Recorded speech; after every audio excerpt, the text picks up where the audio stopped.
నా పేరు ధర్మపురి రామారావు, బీసీ బహుజన సంఘం రాష్ట్ర అధ్యక్షుడిని.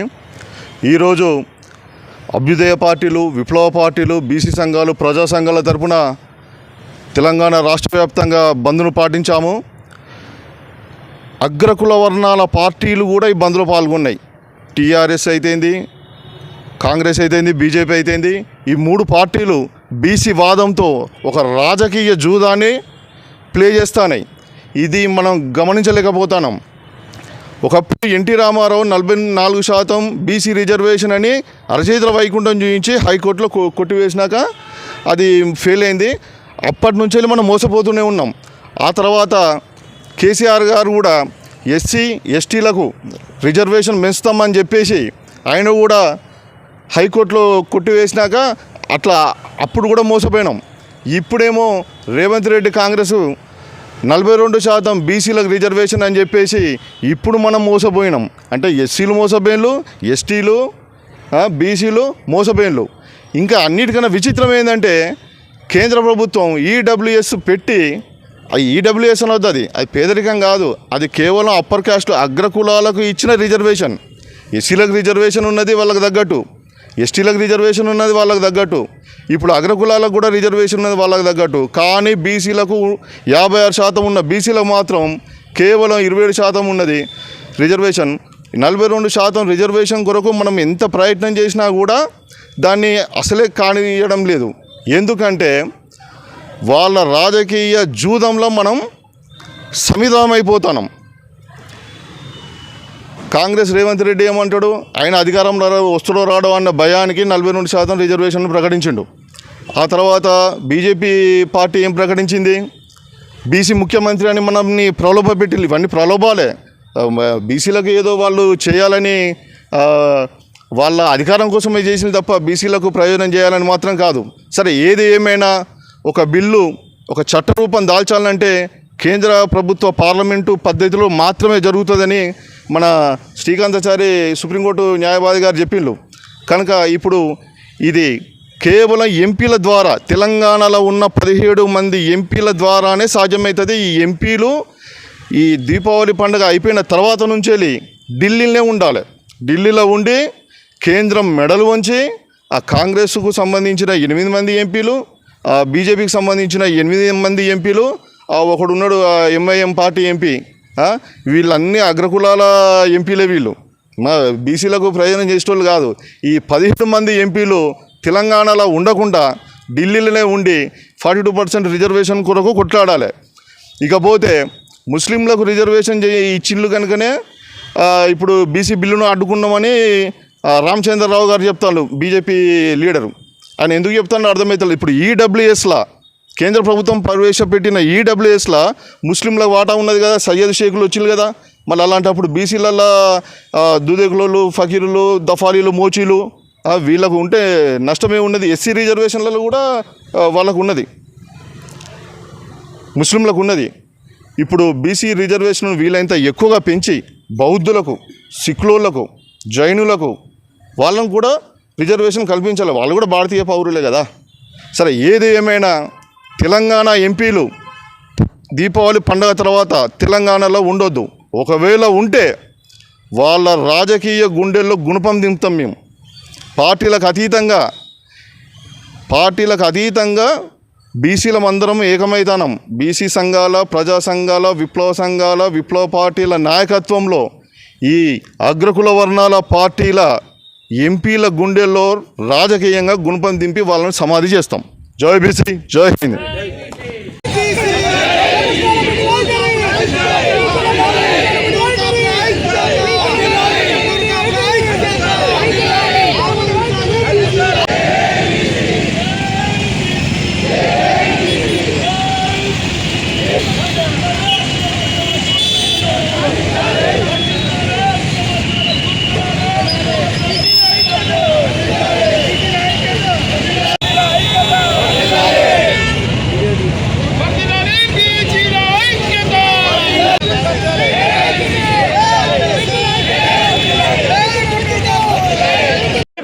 మేమెంతమందిమో మాకంత వాటా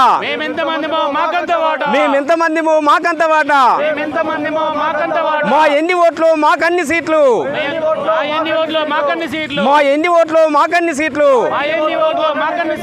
పోరాడదాం రాజ్యాధికారం కోసం పోరాడదాం 42% రిజర్వేషన్ వచ్చేంత వరకు జై బీసీ జై బీసీ ఉన్న బహుజనులంతా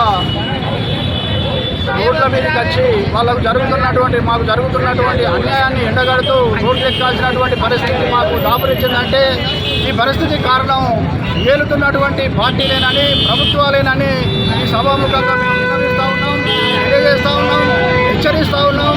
ఏదైతే Congress party Kamareddy declaration announce చేసి నిండా ముంచిందో అదే పద్ధతిలో మాకు దొంగ చట్టాలు తెచ్చి నల్ల చట్టాలు తెచ్చి ఈడబ్ల్యూఎస్ రిజర్వేషన్ అయితేనేమి, జీవో నంబర్ 29 అయితేనేమి మా మెడల మీద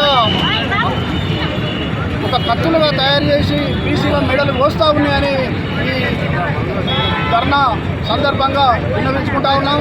సోదరులారా, ఇకనైనా మనం నడువు కట్టాల్సిందే, మేలుకోవాల్సిందే.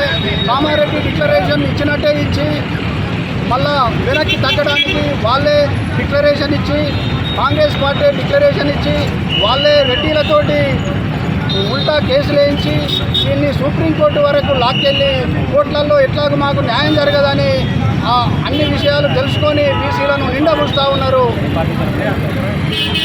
మేము టీఆర్పీ తెలంగాణ రాజ్యాధికార పార్టీ తరఫున మా స్టేట్ అధ్యక్షుడు తీన్మార్ మల్లన్న గారి నాయకత్వంలో, స్టేట్ నాయకత్వంలో, జిల్లా నాయకత్వంలో, వరంగల్ జిల్లా కన్వీనర్గా నేను బెండల సంపత్ పటేల్ వరంగల్ జిల్లా కన్వీనర్గా ఇక్కడ ధర్నా చేస్తున్నాము. ఇది ఇక్కడితోనే ముగింపు కాదు, ఆరంభం మాత్రమే. బీసీలము 60% ఉన్న బీసీలకు మేమెంతో మాకంత వాటా దక్కేదాకా మడమ తిప్పేది లేదు, మాట తప్పేది లేదని ఈ సభాముఖంగా తెలియజేస్తా ఉన్నాను. తెలంగాణ వ్యాప్తంగా 33 జిల్లాల బీసీ, ఎస్సీ, ఎస్టీ, మైనారిటీ సోదరులు ఒకే రోజు ఏకతాటి మీదకి వచ్చి రోడ్లెక్కి వారి నిరసన తెలియజేస్తున్నారంటే భారతదేశానికి స్వాతంత్ర్యం వచ్చినప్పటి నుంచి 80 సంవత్సరాలు ఓపికబట్టి ఈరోజు వారి ఓపిక నశించి రోడ్ల మీదకి వచ్చి ధర్నాలు చేస్తూ నిరసన రూపేణ వారి యొక్క మనోభావాన్ని తెలియజేసినటువంటి సందర్భం ఇది. భారతదేశానికి స్వాతంత్రం వచ్చి రమారమి 80 సంవత్సరాలు అవుతున్నప్పటికీ ఇప్పటికి కూడా బీసీలకు స్వాతంత్రం రాలేదు. బీసీలు కనబడిని బానిసత్వం లోపల మగ్గిపోతున్నారు. అగ్రకులాలు, ఆధిపత్య వర్గాలు ఏలే అటువంటి పార్టీల నయవంచనకు గురి అవుతున్నారని ఈ సభాముఖంగా తీన్మార్ మల్లన్న, తెలంగాణ రాజ్యాధికార పార్టీ తీన్మార్ మల్లన్న ఆదేశానుసారం వరంగల్ జిల్లా కన్వీనర్గా ఈరోజు మధ్యకాల ఓంకార్ గారి భవనంలో కమ్యూనిస్టుల అండదండలతోటి ముందుకు పోవడం జరుగుతూ ఉన్నది. సోదరులారా, ఇప్పుడు 80 సంవత్సరాలు మనం వాళ్ళ పల్లకి మోసే బోయిలుగానే మిగిలిపోయినాం తప్ప రాజ్యాధికారానికి దగ్గరగా ఎక్కడ రానివ్వలేదు వాళ్ళు. మనం ఎంత ప్రయత్నం చేసినా ఆదిలోనే అంశపాదు లెక్క తొక్కిపెట్టి, ఏదో బదనాం పెట్టి తొక్కిపెట్టి వాళ్ళు రాజ్యం ఏలుతూ అన్నీ అనుభవిస్తూ మనలా ఓటు బ్యాంకుగా మార్చుకొని బీసీ, ఎస్సీ, ఎస్టీ, మైనారిటీలను అణగదొక్కి వాళ్ళు రాజ్యం ఏలుతూ ఉన్నారు. అంతేకాకుండా పాలక పార్టీలు అయినటువంటి కాంగ్రెస్ పార్టీ, బీజేపీ పార్టీ, మొన్నటిదాకా ఏలినటువంటి బీఆర్ఎస్ పార్టీ 3 దొంగ అంటే భుజాలు పీల్చుకున్నట్టు దొంగతనం చేసి దొంగ అన్నట్టు ప్రవర్తిస్తూ ఉన్నారు. వారి యొక్క నయవంచన, వారి యొక్క రాజకీయ దుర్నీతిని ప్రజలు గమనించాల్సినటువంటి సమయం ఆసన్నమైంది. సందర్భంగా ఈరోజు నల్ల చట్టాలు తెచ్చి అర్ధరాత్రి నల్ల చట్టాలు రాసి ఒక చట్టం ఈడబ్ల్యూఎస్ మన పిల్లల జీవితాలతో ఆడుకుంటా ఉన్నది. అదే కాకుండా 29 జీవో మన పిల్లల భవిష్యత్తును పరేషాన్ చేస్తూ ఉన్నది. ఈ 2 కత్తులు చాలవన్నట్టు మహిళా బిల్లు కూడా బీసీ, ఎస్సీ, ఎస్టీ, మైనారిటీ మెడల మీద విలయతాండం చేసే కత్తులుగా మన మీద దూస్తున్నారు ఈ అగ్రపాలకులు, ఆధిపత్య కులాలు, అగ్రవర్ణాలు. ఈ సందర్భంగా అందరం యావత్ తెలంగాణలో ఉన్నటువంటి బీసీ ఎస్సీ ఎస్టీ మైనారిటీలు అన్ని పార్టీలు ఈ 3 పార్టీలను మినహాయిస్తే కమ్యూనిస్టుల సహకారం అండదండలు మాకు మెండుగా ఉన్నాయని సందర్భంగా తెలియజేస్తూ ఏదున్నా కమ్యూనిస్టులతోనే సాధ్యమైంది. గతం నుంచి ఇప్పటి వరకు కూడా కమ్యూనిస్టుల ఆలోచన భావి భారత సమాజానికి అవసరం కాబట్టి ఈ గ్లోబలైజ్డ్ పార్టీల అరాచకత్వాన్ని వాళ్ళ రాజకీయ దురుద్దేశాన్ని అంటగట్టి ఇకనైనా బీసీలంతా ఒకటై ఒక ఎజెండా ఉంది బీసీలందరికీ, కానీ జెండా కరెక్ట్ లేక ఈరోజు సతమతమవుతూ ఉన్నటువంటి బీసీ ఎస్సీ మైనారిటీలు ఇబ్బంది పడుతూ ఉన్నారు. అంతేకాకుండా ఏదైతే కాంగ్రెస్ పార్టీలో ఉన్న బీసీలు, బీజేపీ పార్టీలో ఉన్న బీసీలు, బీఆర్ఎస్లో పార్టీలో ఉన్నటువంటి బీసీ సోదరమణులు ఇప్పటికైనా అర్థం చేసుకొని ఎజెండా ఒకటే కానీ మంచి ఏదైతే మనలో గోల్ చేర్చే జెండా ఉంటుందో ఆ జెండా కిందికి వచ్చి అందరం ఒకటై బీసీలకు రాజ్యాధికారం సాధించేంత వరకు మడిమ తిప్పేది లేదు, మాట తప్పేది లేదని ఈ సభాముఖంగా తెలియజేస్తా ఉన్నాను. జై బీసీ, జై జై బీసీ.